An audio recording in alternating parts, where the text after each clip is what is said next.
नमस्कार, आप देख रहे हैं अपराजिता संदेश और मैं हूं आपके साथ कौशलेंद्र यादव।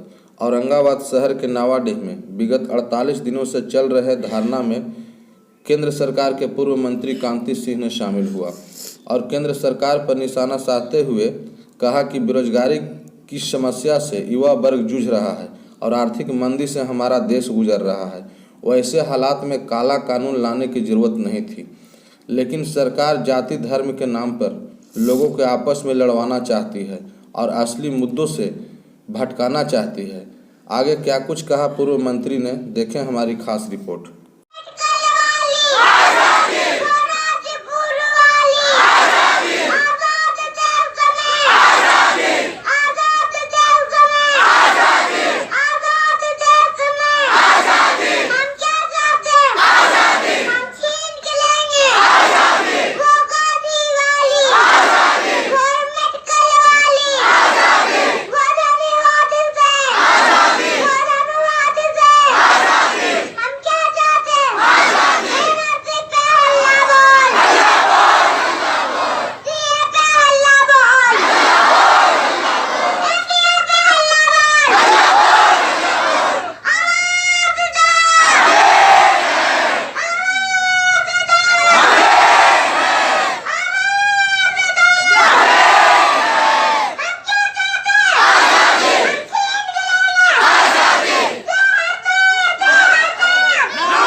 पहुँचे हैं, आपकी सरकार से क्या उम्मीद है? क्या ये वापस करेंगे इसको?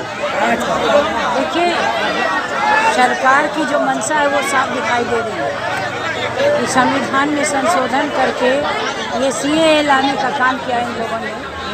और जो हमारे देश की जो संविधान है, बाबा साहब भीमराव अम्बेडकर ने जो संविधान दिया था, भारत का देश है हमारा, और भारत देश में हम सभी लोग सभी जाति धर्म के लोग एक साथ हैं। और ये सरकार ने तानाशाही रवैया अपना करके इसने सीएए कानून को लागू करने का था। तो यहाँ जैसे पूरे देश में जन आंदोलन हो गया, जहाँ एक और बेरोजगारी की समस्या से हमारा युवा जूझ रहा है, वहाँ पर आपने एक काला कानून ला करके जहाँ जीडीपी हमारा धीरे धीरे घटते जा रहा है, जहाँ आर्थिक मंदी से हमारा देश जूझ रहा है, वैसे हालात में ये काला कानून लाने की जरूरत ही नहीं थी। ये सरकार खास तौर पर जाति धर्म में लोगों को फंसा करके जो वादा किया था उसने कि हम हर साल 2 करोड़ लोगों को नौकरी देंगे, काला धन ला के देंगे और आतंकवाद से निजात दिलाएंगे, लेकिन ये सारा चीज़ झूठ को छुपाने के लिए ये सरकार ने फिर इस तरह के काले कानून। मैडम, ये नीतीश कुमार इनकी जो सहयोगी पार्टी है, उन्होंने बिहार में एनआरसी के विरोध में प्रस्ताव को पारित किया, इसे आप किस तरह से देखते हैं? यह हमारी पार्टी का देन है कि दबाव में, जनता के दबाव में, हमारे तेजस्वी जी के दबाव में सरकार को झुकना पड़ा और बिहार सरकार से एनपीआर और एनआरसी को वापस करने के लिए विधानसभा से पारित किया। सरकार बराबर लोगों से ये कह रही है कि ये धरना प्रदर्शन जो सीए कानून है वो नागरिकता देने वाली है, इसमें विपक्षी की ये भूमिका है। तो नीतीश कुमार भी उनका भी कहना है कि बिहार प्रदेश में जो उनकी विपक्षी पार्टी है वो लोग ये अफवाह फैला रहे हैं कि ये जो कानून है, जैसा कि उनका कहना है कि नागरिकता देने वाली है। ये नागरिकता देने वाली है, आपने ठीक कहा, लेकिन हमारे देश के संविधान में कहीं ये नहीं था कि जो भी हमारे बाहर से जो लोग आएंगे, ये धर्मनिरपेक्ष देश है।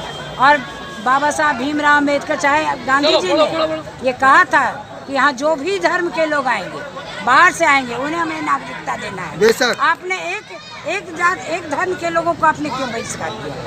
आप 5 धर्मों को लोगों को ला रहे हो, तो एक धर्म के लोगों को आपने क्यों नहीं लाया? और ये सीएए सिर्फ सीएए नहीं है, इसके बाद इनका एनपीआर के बाद एनआरसी, ये सारा चीज ये लाने का काम करेंगे। तो मैडम, आप इसको सिर्फ बिहार भर में इसको वापस कराइएगा या पूरे देश में? पूरे देश की बात हो रही, पूरे देश में जन आंदोलन और पूरे देश में जिस तरह से अंग्रेजी हुकूमत को भगाने का काम किया था, उसी तरह से ये काले कानून को भी भगाने का। बहुत बहुत शुक्रिया। में भी हमारे दोस्तों से, औरंगाबाद के वासियों से मिल करके उनको जो है हौसला बढ़ाया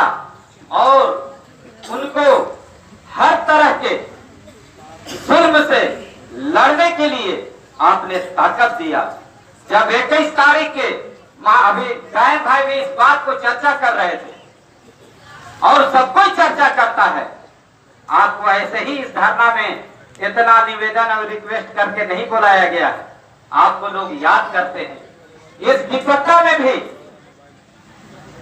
जब 21 तारीख को महागठबंधन राष्ट्रीय जनता दल का जब बंदी का हुआ था, बंदी हुआ, उसमें हमारे नाबालिग बच्चे, आप पूर्ण रूप से अवगत हैं, नाबालिग बच्चों से कुछ खताएं हुई, इसका खामियाजा हमारे लोगों को, हमारे बुजुर्गों को, हद तो यह कि महिलाओं को भी भुगतना पड़ा।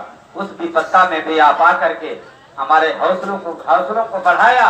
आपने प्रशासन को 2 टूक कहने का काम किया कि जो हो गया से हो गया, आगे की कार्रवाई आप स्थगित करें, नहीं तो जन आंदोलन होगा, चरणबद्ध आंदोलन होगा।